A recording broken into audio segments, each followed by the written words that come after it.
রাস্তায় নোংরা ফেললেই জরিমানা 1 লাখ। দেখুন এভাবেই হোর্ডিং লাগানো হচ্ছে বিভিন্ন জায়গায়। এ ছবি পুরুলিয়ার। সচেতন করতে আসরে এবার পুরুলিয়া পুরসভা।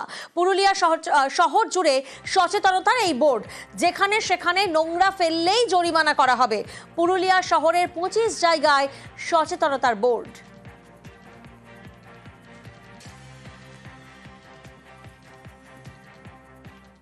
যেমন আমাদের পৌরসভার যেমন দায়িত্ব আছে, তেমনি পৌর নাগরিকদেরও একটা বিশাল দায়িত্ব আছে। আমরা দেখি যে যেখানে সেখানে ধরুন ময়লা ফেলে দেওয়া হয়, তারপরে আমরা হয়তো ইউরিনাল আছে পৌরসভার, তার বাইরে লোকে পেচ্ছাপ করে দেয়। তারপরে ধরুন কেউ একটা জায়গা নিয়ে আছে দীর্ঘদিন ধরে, তার মধ্যে সেটার মধ্যে মশা মাছি জল জমছে। পৌর নাগরিকদের তো এগুলো কর্তব্য, তাদেরকে এই বিষয়ে দেখতে হবে এবং সচেতন হতে হবে। তার জন্য আমরা নগর উন্নয়ন দপ্তর থেকে 25টার মতো বোর্ড আমরা পুরুলিয়া শহরে লাগিয়েছি, যাতে যত্রতত্র ময়লা না ফেলা হয়।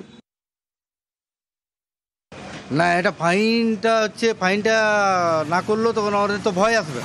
ফাইনটা করলে যে না সবাই সচেতন হবে, যে পৌরবাসীরা যে না আমি এই বোর্ডটা সবাই দেখেছে যে বোর্ডে এইভাবে যে পৌরসভাকে পরিষ্কার পরিচ্ছন্ন রাখতে হবে, রাস্তাঘাটে ময়লা ফেলা যাবে না, সেই ব্যাপারে আর কি সচেতন হওয়া, এবং ফাইনটা না করলেও তাদের ভয় থাকবে না।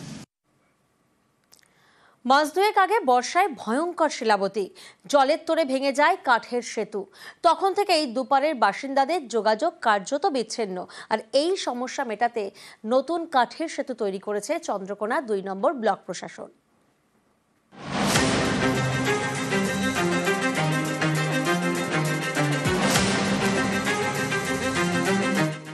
শিলাবতী নদীর ওপর তৈরি হচ্ছে কাঠের সেতু।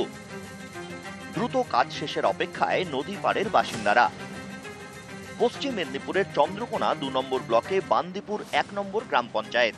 এখানকার বাগপোতার গা ঘেঁষে বয়ে গিয়েছে শিলাবতী। অন্য পারে শ্রীরামপুর।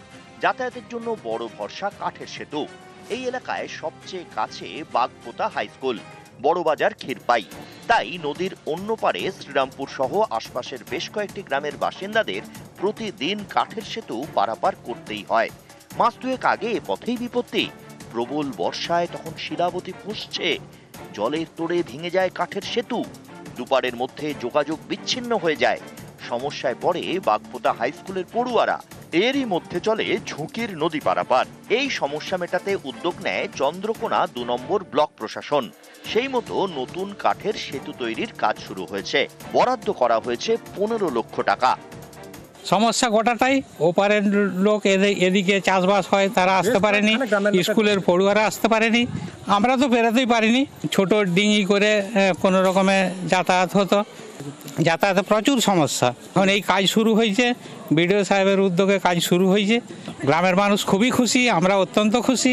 কাজ চলছে, আজ 10-12 দিন হচ্ছে কাজ চলছে। প্রথম বন্যায় 20 জুন হবে সম্ভবত, 20 জুনের বন্যাতে ওটা ভেঙে গেছিলো। তারপর থেকে ওই প্রান্তের ছেলেমেয়েদের মানে পুরো বিচ্ছিন্ন হওয়ার কারণে তারা আসতে পারেনি, তারা একাডেমিক্যালি বেশ সাফার করেছে।